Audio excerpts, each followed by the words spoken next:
Job search చేస్తున్న వాళ్ళకి చాలామందికి ఒకే క్వశ్చన్, ఎంత ట్రై చేసినా ఎందుకు జాబ్ రావట్లేదు.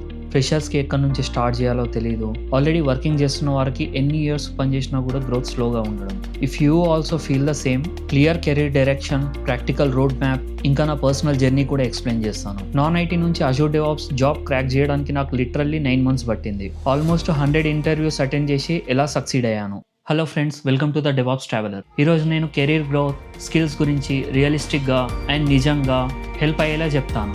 ఎండ్ వరకు చూడండి, మీ కెరీర్కి ఒక ప్రాపర్ రోడ్ మ్యాప్ క్లియర్ అవుతుంది. రిజల్ట్స్ ఎందుకు లేట్గా కనిపిస్తాయి? కెరీర్స్లో చాలాసార్లు ఇలా జరుగుతుంది. ఎందుకు? వై? క్లియర్ డైరెక్షన్ లేకపోవడం, స్కిల్స్ ప్రాక్టీస్ లేకపోవడం, రెజ్యూమ్ రోల్కి మ్యాచ్ కాకపోవడం, wrong way of applying, consistency missing. ఇవి మిస్టేక్స్ కాదు, జర్నీలో నేచురల్గా వస్తాయి. రైట్ గైడెన్స్ ప్లస్ పేషెన్స్ ఉంటే ఖచ్చితంగా సక్సీడ్ అవుతాం. ఇప్పుడు నా జర్నీ గురించి చెప్తాను. నేను non IT background, completely finance, zero technical knowledge. And ఒకరోజు నాకు క్లియర్ అయింది, నేను స్కిల్స్ చేంజ్ చేయకపోతే నా కెరీర్ కూడా చేంజ్ అవ్వదని. సో ఐ డిసైడెడ్ డెవాప్స్ నేర్చుకోవాలి. ఫస్ట్ క్లౌడ్ కంప్యూటింగ్ నేర్చుకున్నాను, ఎందుకంటే డెవాప్స్కి సర్వర్స్, నెట్వర్కింగ్, వర్చువల్ మిషన్స్ గురించి బేసిక్ ఐడియా ఉండాలి. ఫినాన్స్ బ్యాక్గ్రౌండ్ నుంచి వచ్చిన నాకు సర్వర్స్ గురించి నేర్చుకోవడం అంటే సిఎస్ స్టూడెంట్కి కోడింగ్ నేర్చుకున్నంత టఫ్గా అనిపించింది. చాలా కన్ఫ్యూజ్ అయ్యా, కానీ డైలీ ప్రాక్టీస్ చేశా. దానికి దాదాపు 2 months పట్టింది. తర్వాత డెవాప్స్లో మెయిన్ పార్ట్స్ అయిన సిఐసిడి నేర్చుకోవడం స్టార్ట్ చేశాను. అవి అర్థం కావడానికి ఇంకో 2 months పట్టింది.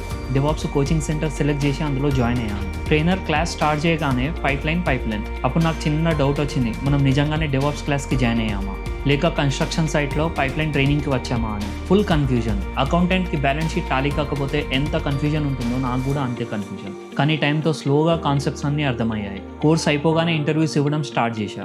దాదాపు 1.5 months వరకు ఓన్లీ రిజెక్షన్స్. బట్ నేను స్టాప్ కాలేదు. ప్రతి ఇంటర్వ్యూ తర్వాత నేను ఒకటే చేసేవాడిని, ఏ క్వశ్చన్ మిస్ అయ్యాను, ఏ కాన్సెప్ట్లో వీక్గా ఉన్నాను.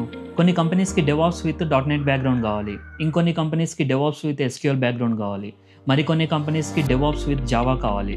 ఇలా చాలా చోట్ల రిజెక్ట్ అయ్యా, కానీ ఫైనల్ రౌండ్స్ వరకు వచ్చేవాడిని.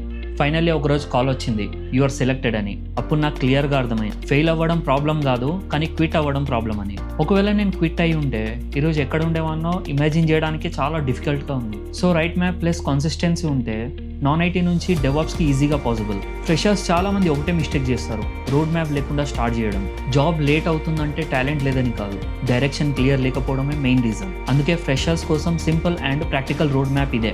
Step 1, decide your track, IT or non IT. First ఒక క్లియర్ డిసిషన్ తీసుకోండి. ఫ్రెండ్స్ చెప్తున్నారనో, లేక రిలేటివ్స్ చెప్తున్నారనో, లేక ప్యాకేజ్ చూసి డైవర్ట్ అవ్వకండి. మీరు నేర్చుకున్నదంతా వేస్ట్ అయిపోతుంది. This is your turning point. Step 2, learn foundation. 2 to 3 monthsలో బేసిక్స్ని స్ట్రాంగ్ చేసుకోండి. Step 3, practice. స్మాల్ ప్రాజెక్ట్స్తో ప్రాక్టీస్ చేయండి, కాన్ఫిడెన్స్ ఆటోమేటిక్గా బిల్డ్ అవుతుంది. Step 4, resume. Short and clean, apply చేసే రోల్కి మ్యాచ్ అయ్యేలా. కెరీర్ డీటెయిల్స్ షార్ట్గా ఉండాలి and mainly hobbies and interest చాలా తక్కువగా మెయింటైన్ చేయండి. ఇంటర్వ్యూయర్ ఫోకస్ డైవర్ట్ అవుతుంది, so please make it short. Important and additional key skills కూడా యాడ్ చేయండి. Step 5, apply smartly. Daily apply చేస్తూనే ఉండండి. నౌకరీ అండ్ లింక్డ్ఇన్లో సార్ట్ బై రీసెంట్ జాబ్స్తో ఫిల్టర్ చేయండి, so you will be the first applicant. Road map ఉంటే journey slow అయినా కూడా డైరెక్షన్ కరెక్ట్గా ఉంటుంది. సో ఇప్పుడు ఎక్స్పీరియన్స్ ఉన్న వాళ్ళకి గ్రోత్ ఎలా? ఆల్రెడీ వర్కింగ్లో ఉన్న వాళ్ళకి మీ రోల్కి నెక్స్ట్ లెవెల్ స్కిల్ని నేర్చుకోండి. డైలీ రొటీన్ వర్క్ ఉంటే స్విచ్ ద ప్రాజెక్ట్. మల్టిపుల్ టూల్స్ని ఎక్స్ప్లోర్ చేయండి.